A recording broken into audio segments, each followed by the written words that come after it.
Dama na ang matinding init sa iba't ibang bahagi ng bansa, kaya pinag-iingat ang publiko sa mga sakit sa balat na uso tuwing tag-init. May programa ang GMA Kapuso Foundation para sa mga kabataan kaugnay niyan. Kanya-kanya ng diskarte ang marami para maibsan ang nararamdamang init.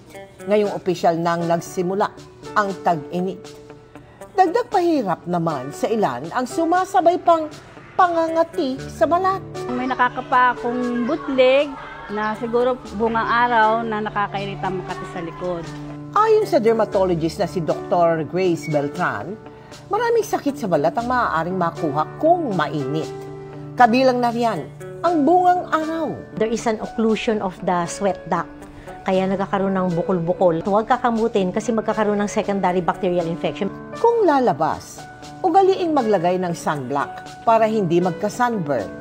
Magsuot ng sombrero o magpayong. 30 minutes before sun exposure, dapat na-apply mo na yung sunblock. Dapat naka-sunglass ka nga na may UV protection kasi pwede rin mag-lead sa cataract ang ultraviolet exposure. No?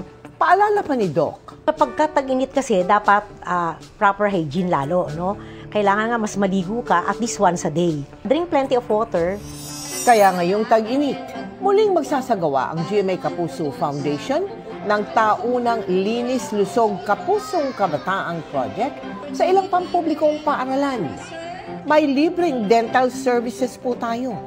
Tinuturuan din natin ang mga bata at kanilang mga magulang ng tamang paghuhugas ng kamay, pagsisipilyo at pagsashampoo para iwas kuto. At mamimigay rin tayo ng complete hygiene kits.